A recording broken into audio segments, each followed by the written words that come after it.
Complete Works of Swami Vivekananda. Volume 3. Reports in American Newspapers. India, Her Religion and Customs.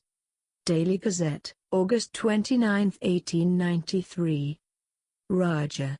American reporters added all sorts of epithets like Rajah, Brahmin, priest, etc., for which they alone were responsible. Swami Vivekananda of India was the guest of the Thought and Work Club of Salem yesterday afternoon in the Wesley Church.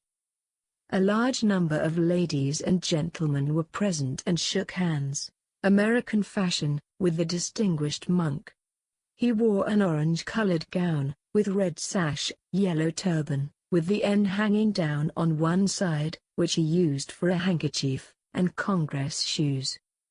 He spoke at some length of the condition of his people and their religion.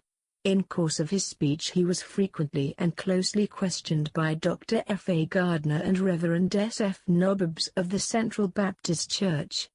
He said the missionaries had fine theories there and started in with good ideas, but had done nothing for the industrial condition of the people.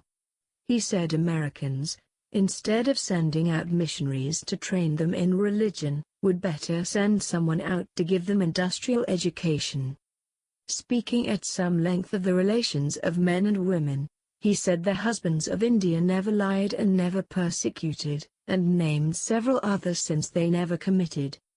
Asked whether it was not a fact that Christians assisted the people of India in times of distress, and whether they did not assist in a practical way by training schools, the speaker replied that they did it sometimes, but really it was not to their credit, for the law did not allow them to attempt to influence people at such times. He explained the bad condition of women in India on the ground that Hindu men had such respect for women that it was thought best not to allow her out. The Hindu women were held in such high esteem that they were kept in seclusion. He explained the old custom of women being burned on the death of their husbands, on the ground that they loved them so that they could not live without the husband. They were one in marriage and must be one in death.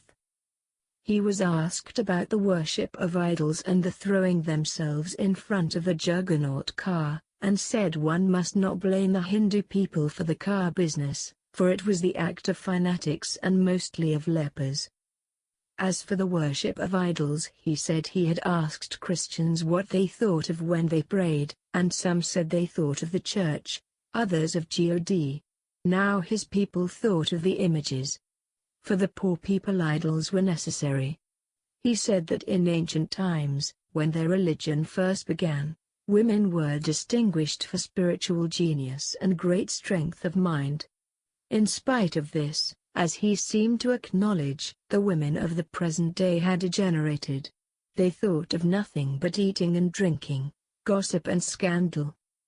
The speaker explained his mission in his country to be to organize monks for industrial purposes, that they might give the people the benefit of this industrial education and thus to elevate them and improve their condition.